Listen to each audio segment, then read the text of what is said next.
नमस्कार दोस्तों, कही अनकही कहानियों में आज मैं आपके लिए लेकर आई हूँ अमृता प्रीतम की लिखी हुई कहानी मणियाँ।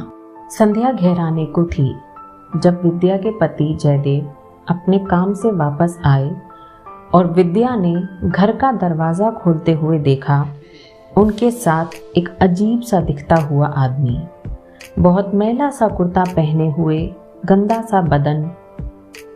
विद्या ने कुछ पूछती हुई निगाहों से अपनी पति की ओर देखा। जयदेव हल्का सा मुस्कुरा दिए और फिर उस आदमी से कहने लगे, ये बीबी जी हैं, बहुत अच्छी हैं। तुम मन लगाकर काम करोगे तो बहुत खुश होंगी। जयदेव ने बरामदे में पड़ी हुई एक चटाई की ओर देखा और उस आदमी से कहने लगे, तुम यहाँ बैठो, फिर हाथ पैर धो लेना।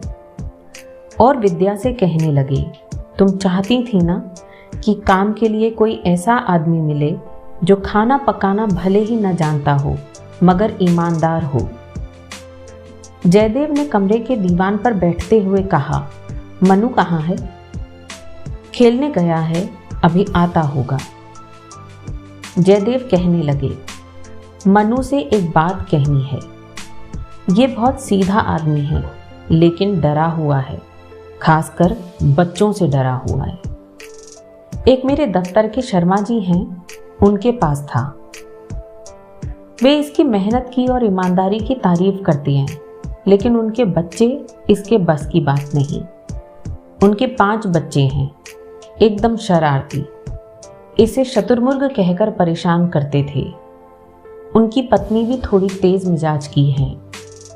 यह बार बार उनके घर से भाग जाता था, लेकिन कहीं ठिकाना नहीं था तो वो फिर पकड़ के इसे ले जाते थे। लेकिन ये कुछ सीख भी पाएगा, विद्या कह रही थी। जयदेव कहने लगे, ऊपर का काम तो करेगा, घर की सफाई करेगा, बर्तन करेगा, सिर्फ मनु को अच्छी तरह समझा देना। अब एक प्याला चाय दे दो, फिर देखेंगे। विद्या एक कमीज पजामा निकाल लाई और हाथ में साबुन का एक टुकड़ा, एक पुराना सा तौलिया लेकर बाहर चटाई पर बैठे हुए इस आदमी से पूछने लगी, तुम्हारा नाम क्या है? उसने जवाब नहीं दिया और विद्या कुछ खामोश रहकर कहने लगी, देखो, आंगन में उस दीवार के पीछे एक नल है, वहां जाकर नहा लो अच्छी तरह साबुन से और ये कपड़े पहन लेना। वो आदमी सिर झुकाए बैठा था। उसने एक बार डरी सी आंखों से ऊपर को देखा पर उठा नहीं और न विद्या के हाथ से कपड़े लिए। इतने में जयदेव उठकर आए और बोले, मणियाँ उठो, जैसे बीबी जी कह रही हैं, ये कपड़े ले लो और नहा लो। विद्या मुस्कुरा दी, तुम्हारा नाम तो बहुत अच्छा है मणियाँ। मणियाँ ने आहिस्ता से उठकर विद्या के हाथ से कपड़े भी ले लिए, साबुन और तौलिया भी, और जहां उन लोगों ने संकेत किया था वहां आंगन में बनी एक छोटी सी दीवार की ओर चल दिया। विद्या ने चाय बनाई। मणियाँ के लिए एक गिलास चाय वहां रसोई में ही रख दी और बाकी चाय 2 प्यालों में डालकर बड़े कमरे में चली आई। जब मणियाँ नहाकर कमीज पजामा पहनकर रसोई की तरफ आया तो विद्या ने उसे चाय का गिलास देते हुए हैरानी से देखा और हल्के से मुस्कुराती हुई जयदेव से कहने लगी, जरा देखो तो उसे, आप पहचान नहीं सकेंगे। अच्छी खासी शक्ल का है और भरी जवानी में है। मैं समझी थी बड़ी उम्र का है। और कुछ ही दिनों में विद्या इत्मीनान से अपने पति से कहने लगी, एकदम कहना मानता है, कुछ बोलता नहीं, दिन भर घर की सफाई में लगा रहता है। मनु से थोड़ी थोड़ी बात भी करने लगा है। वो इसे अपनी किताबों से तस्वीरें दिखाता है तो ये खुश हो उठता है। लेकिन एक बात समझ नहीं आती, अकेले में बैठता है तो अपने से कुछ बोलता रहता है, लगता है थोड़ा पागल है। दीवार से सटा हुआ एक नीम का पेड़ था। मणियाँ जब भी खाली होता उस पेड़ के नीचे बैठा रहता। उस वक्त अगर कोई पास से गुजरे तो देख सकता था कि वो अकेला बैठा आहिस्ता आहिस्ता कुछ इस तरह बोलता था जैसे किसी से बात कर रहा हो, और वो भी कुछ गुस्से में। विद्या को उसका ये रहस्य पकड़ में नहीं आता था। एक दिन पेड़ के मोटे से तने की ओट में खड़े होकर उसने सुना तो मणिया दुख और गुस्से में जाने किससे कह रहा था, सब काम खुद करती हैं, साग सब्जी कैसे पकाना है मुझे कुछ नहीं सिखाती, आटा भी नहीं मलने देती। विद्या से रहा नहीं गया, वो जोर से हंस दी और पेड़ की ओट से बाहर आकर कहने लगी, मणिया तुम खाना पकाना सीखोगे? आओ मेरे साथ। तूने मुझसे क्यों नहीं कहा? और ये मेरी शिकायत किससे कर रहा था? मणिया शर्मिंदा सा नीम से झड़ती हुई पत्तियां बुखारने लगा। मणिया अब साग पकाने लगा था और बाजार से खरीद कर भी लाने लगा था। एक दिन बाजार से भिंडी लानी थी। वो बाजार गया तो करीब 1 घंटा नहीं लौटा। आया तो उसके थैले में छोटी छोटी और ताज़ी भिंडियाँ थीं, लेकिन उसकी सांस ऐसे फूल रही थी जैसे कहीं से भागता हुआ आया हो। आते ही कहने लगा, देखो जी कितनी अच्छी भिंडी लाया हूँ, उस दूर बड़े बाजार से लाया हूँ। विद्या ने कहा, भिंडी तो बढ़िया है, क्या इस बाजार में नहीं थी? मणिया कहने लगा, इस बाजार में जहाँ से आप लोग सब्जी लेते हैं वो आदमी बड़ा खराब है। उसके पास पकी हुई और बासी भिंडी थी। कहता था मैं वहीं से ले जाऊं और साथ मुझे जहर भी दे देता था। जहर? विद्या चौंक गई और मणिया की ओर ऐसे देखने लगी जैसे आज वो बिल्कुल ही पगला हो गया हो। वह तुम्हें जहर क्यों देने लगा? मणिया बोला, इसलिए कि मैं उसकी सड़ी हुई भिंडी खरीद लूं। कहता था मैं जो सब्जी देता हूं तुम चुपचाप ले लिया करो, मैं रोज के 20 पैसे दूंगा। इस तरह के पैसे जहर होते हैं।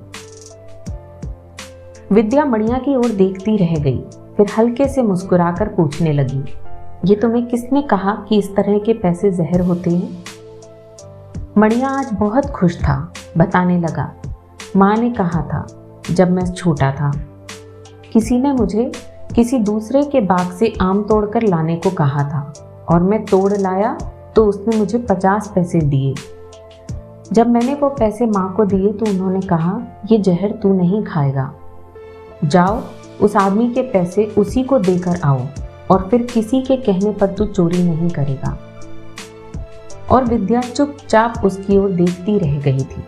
उसने पूछा, अब तुम्हारी माँ कहाँ है? तुम उसे गांव में छोड़कर शहर में क्यों आए हो? माँ के नाम से मणिया बहुत देर तक चुप रह गया, फिर कहने लगा, माँ नहीं है, मर गई, मेरा गांव में कोई नहीं है। दिन गुजरते गए और विद्या को लगने लगा जैसे मणिया को अब इस घर से मोह हो गया है, खासकर मनु से, जो उसे पास बिठाकर कहानियां सुनाता है। और एक दिन जब मनु ने किसी बात की जिद में आकर रोटी नहीं खाई थी तो विद्या ने देखा था कि मणिया ने भी रोटी नहीं खाई थी। एक शाम विद्या ने अपनी अलमारी खोलकर हरे रेशम का सूट निकाला जो कल सुबह कहीं जाने के लिए पहनना था। कमीज पर कितनी ही सलवटें थीं। उसने मणिया को कहा, जाओ अभी ये कमीज प्रेस करवा के ले आओ, बिंदिया से कहना अभी चाहिए। मणिया गया पर उल्टे पांव लौट आया और कमीज पलंग पर रख दी। विद्या ने पूछा, क्या हुआ? बिंदिया ने कमीज प्रेस नहीं की? वह नहीं करती। मणिया ने इतना कहा और रसोई में जाकर बर्तन मलने लगा। विद्या ने फिर आवाज दी, मणिया क्या हुआ? वो क्यों नहीं करती? जाओ उसे बुलाकर लाओ। मणिया उसी तरह बर्तन मलता रहा। गया नहीं तो विद्या ने फिर कहा। जवाब में मणिया कहने लगा, साहब आते ही होंगे, अभी मुझे आटा मलना है, दाल भी नहीं पकी, चावल बीनने हैं और मनु साहब ने कुछ मीठा भी पकाने को कहा है। विद्या हैरान थी कि आज मणिया को क्या हो गया। उसने आज तक किसी काम में आनाकानी नहीं की थी और विद्या ने कुछ ऊंची आवाज में कहा, मैं देख लेती हूँ रसोई, तुम जाओ बिंदिया को अभी बुला कर लाओ। मणिया बर्तन छोड़कर चला गया, लेकिन उल्टे पांव लौट आया और कहने लगा वो नहीं आती, और फिर चुपचाप बर्तन करने लगा। विद्या की समझ में कुछ नहीं आ रहा था। वह सोच रही थी जाने क्या हुआ, बिंदिया ऐसी तो नहीं थी। इतने में दरवाजे की ओर से बिंदिया की पायल सुनाई दी और वो हंसती हंसती आकर कहने लगी, आप मुझे कमीज दीजिए, मैं अभी प्रेस किए देती हूँ। पर हुआ क्या है, विद्या ने पूछा तो बिंदिया हंसने लगी। बोली, मणिया से पूछो। विद्या ने कहा, वह तो कुछ बताता नहीं। उसने फिर मणिया की ओर देखा और पूछा, बोलो मणिया, क्या बात हुई थी? तू तो कहता था वह प्रेस नहीं करती, और देखो वो खुद लेने आई है। मणिया ने न इधर देखा न कोई जवाब दिया। बिंदिया हंसती रही और कहने लगी, बात कुछ भी नहीं थी। ये जब भी आपके कपड़े लेकर आता था तो मैं इसे मजाक से कहती थी, देखो इतने कपड़े पड़े हैं, पहले ये प्रेस करूंगी फिर तुम्हारे कपड़े, अगर अभी करवाने हैं तो नाच कर दिखाओ। और ये हंसता भी था और नाचता भी था, और मैं सारा काम छोड़कर आपके कपड़े प्रेस करने लगती थी। आज पता नहीं क्या हुआ, मैंने इसे नाचने को कहा तो ये वहां से भाग आया। मैंने मजाक में कहा था अब मैं कमीज प्रेस नहीं करूंगी। विद्या चुपचाप सुनती रही और कहने लगी, और क्या बात हुई थी? बिंदिया हंसते हंसते बोली, और तो कोई बात नहीं हुई, आज तो इसे मेरी माँ ने एक लड्डू भी दिया था खाने को, लेकिन ये लड्डू भी वहीं छोड़ आया। तुम काहे का लड्डू इसे खिला रही थी? विद्या ने मुस्कुराते हुए पूछा तो बिंदिया कुछ सकुचाती हुई कहने लगी, मेरी सगाई हुई है ना, माँ ने इसे वही लड्डू दिया था। बिंदिया ये कहकर चली गई। कमीज प्रेस करके लाई, फिर से जाती बार मणिया को कहती गई, अरे तू आज किस बात से रूठ गया? पर मणिया ने उसकी ओर नहीं देखा। रात हुई, सबने खाना खाया। मनु ने रोज की तरह मणिया को बुलाकर कुछ तस्वीरें दिखाई, पर मणिया सबकी ओर कुछ इस तरह देखता रहा जैसे कहीं बहुत दूर खड़ा हो और दूर से किसी को पहचान न पा रहा हो। सुबह की चाय मणिया ही सबको कमरे में देता था।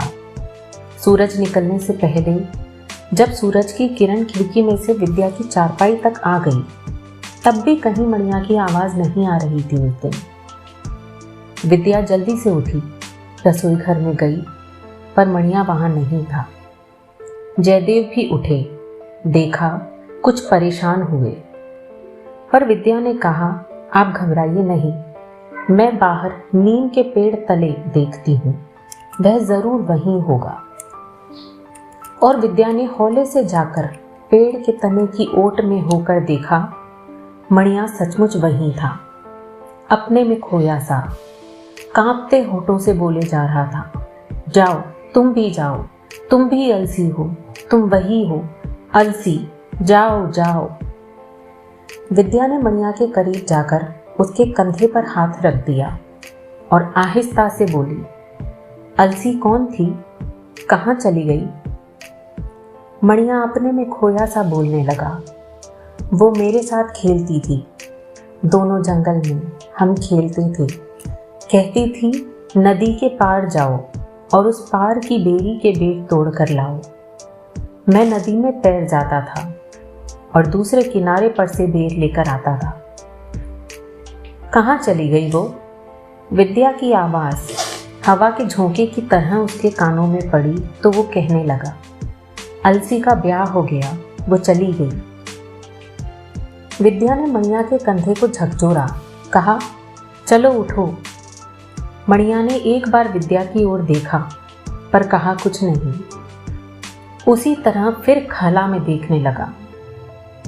विद्या ने फिर एक बार पूछा, अलसी ने जाते समय तुम्हें कुछ नहीं कहा था?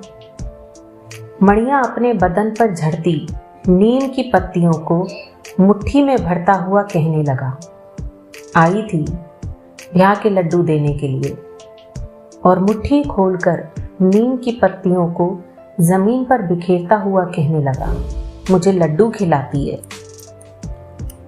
विद्या ने उसके सिर पर से नीम की पत्तियां झाड़ते हुए कुछ जोर से कहा, अब उठो, चलो चाय बनाओ। मणिया एक फर्मा बरदार की तरह उठ खड़ा हुआ और घर में आकर चाय बनाने लगा। वो छुट्टी का दिन था। विद्या और जयदेव को आज कहीं जाना था, इसलिए चाय पीकर मनु को घर में छोड़कर चले गए। दोपहर ढलने लगी थी। जब वे दोनों वापस आए तो घर में मनु था पर मणिया नहीं। मनु ने बताया कि मणिया ने उसे खिलाया, फिर कहीं चला गया और अभी तक नहीं आया है। जयदेव उसकी तलाश में घर से निकलने लगे तो विद्या ने कहा, वो आपको नहीं मिलेगा। वो आज दूसरी बार अपना गांव छोड़कर चला गया है।